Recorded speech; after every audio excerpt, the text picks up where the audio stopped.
ఆంధ్రప్రదేశ్ పాలన మీద చాలా విరక్తి వచ్చింది. దానికి ఉదాహరణ ఇక్కడ జరుగుతున్న ఇలా మహాధారణ ప్రాంగణంలో ఇంత జనాభాను చూసి మీరే అర్థం చేసుకోవాలి. ఈరోజు రేవంత్ రెడ్డి చెప్పిన 420 420 హామీలలో ఒక హామీ నెరవేర్చకుండా ఒక బస్సు మాత్రమే పెట్టి ప్రతి రైతు మోసం చేసిండు, ప్రతి ఉద్యోగికి మోసం చేసిండు, ప్రతి గృహిణికి మోసం చేసిండు. ఆయన మోసం చేయింది ఎవరికి లేదు. కేసీఆర్ ప్రతి ఇంటి ఏదో పథకం ఇస్తే ఇదే రేవంత్ రెడ్డి ప్రతి ఇంటికి అన్యాయం చేస్తున్నాడు. ఇలా వడ్లు ఉండడం లేదు, వడ్ల బోనస్ లేదు, రుణమాఫీ పూర్తి స్థాయిలో లేదు, రైతు బంధు నేటి వరకు లేదు.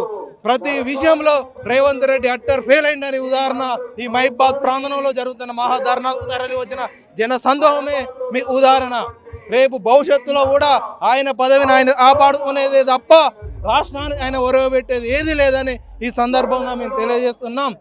ఆయన మాటలతో బెదిరియడం, ఎవరు ప్రశ్నిస్తే వాళ్ళ మీద దాడులు చేయడం, ప్రజాస్వామ్యాన్ని నొక్కి పెట్టడం తప్ప ఆయన అభివృద్ధి కార్యక్రమాన్ని కూడా నేటి వరకు చేయలేదనేది మీరందరూ చూస్తున్నది జగమెరిగిన సత్యం. అది తన యొక్క పదవిని ఆపాడుకోవడం కోసమే ప్రతిరోజు ప్రయత్నం తప్పితే తనతో ఉన్న తన కేబినెట్ కూడా నమ్మకుండా, తన క్యాబినెట్ సహకారం ఉడయాల లేకుండా ఇతర పార్టీల మీద బీజేపీతో పొత్తు పెట్టుకోవడం, లోపాయికారంగా వామపక్ష పార్టీలతో పొత్తు పెట్టుకోవడం, వాళ్ళ ద్వారా ఏదో ముప్పు పొందాలని ప్రయత్నం తప్పితే ఈ రాష్ట్రానికి ఆయన రైతు కానీ, గృహిణి కానీ, ఉద్యోగి కానీ, విద్యా వంతుల కానీ ఎవరికి కూడా నేటి వరకు ఆయన వల్ల రూపాయి వంతు సాయం కూడా జరగలేదు. రైతు రుణమాఫీ ప్రతి ఒక్క రైతుకు జరిగింది అని చెప్పేసి ప్రచారంలో చెప్పడం జరుగుతుంది కదా. అమ్మా, రేవంత్ రెడ్డి చెప్పిన 37 లక్షల కోట్ల రుణమాఫీలో ఆయన చేసింది కేవలం 17 లక్షల కోట్ల రుణమాఫీ మాత్రమే చేసిండు. అంటే సదం మాత్రమే చేసిండు, ఇంకా సదం చేయడం తన వల్ల అవడం లేదు. అది కూడా రైతు బంధు ఇవ్వాల్సిన డబ్బులను మాత్రమే రుణమాఫీ వాడిండు తప్ప రుణమాఫీ అయిన సపరేట్ బడ్జెట్ కేటాయించింది ఏం లేదు. అదే కేసీఆర్ కరోనా టైంలో రూపాయి ఆమ్దాన్ లేని టైంలో కూడా ఎమ్మెల్యేల జీతాలు, మంత్రుల జీతాలు, అవసరమైతే గవర్నమెంట్ ఆఫీసర్ల జీతాలు బంద్ పెట్టి రైతు బాగుపడాలి, రైతు బాగుపడితేనే రాష్ట్రం బాగుపడుతుందని రైతు బంద్ ఇచ్చిండు అష్టకాలంలో కూడా. అలాంటి రైతు ఇలా కేసీఆర్ను కోల్పోవడం వల్ల చాలా అనుభవిస్తున్నాడు. ముందు వచ్చే రోజులలో కాంగ్రెస్ పార్టీని రైతులే బొంద పెడతారని మేము మనవి చేసుకుంటాను. నమస్కారం, నా పేరు శ్రీశైలం మేడం. మా మహబూబాబాద్ డిస్టిక్ మేడం, డోర్నకల్ నియోజకవర్గం నుంచి వచ్చాం మేడం.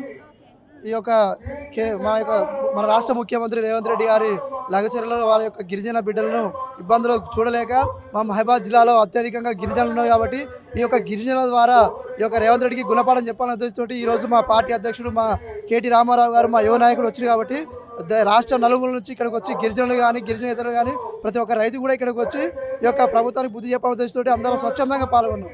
ఈ యొక్క మీటింగ్ ద్వారా ఇప్పటికైనా రేవంత్ రెడ్డి ప్రభుత్వం కను తెరిచి ఆ యొక్క ఫార్మాసిటీని రద్దు చేయాలని మేము ఈ యొక్క మీటింగ్ ద్వారా రద్దు చేయాలని మీరు అంటున్నారు. కానీ ఒక డెవలప్మెంట్, ఒక ఫ్యూచర్ బాగుంటుంది అని చెప్పేసి రేవంత్ ప్లానింగ్ ఉంది కదా మేడం. డెవలప్మెంట్ కావాలంటే ప్రభుత్వ భూములు చాలా ఉన్నాయి, ప్రభుత్వ భూములు ఖాళీ చేసుకొని రైతుల నుంచి గుంజుకొని రైతులు స్వచ్ఛందంగా ఇస్తేనే డెవలప్మెంట్ అనేది జరుగుతుంది మేడం. ఇంతకుముందుకు బీఆర్ఎస్ ప్రభుత్వం కూడా చాలా ప్రాజెక్టులు కట్టింది, ఎక్కడ కూడా రైతులు ఇబ్బంది పెట్టలేదు. మల్లన్న సాగర్ ప్రాజెక్టు కూడా రైతులకు ఇల్లు కట్టించి వాళ్ళకి అన్ని రకాల సదుపాయాలు కల్పించిన తర్వాతనే మేము వారికి ఇవ్వడం జరిగింది.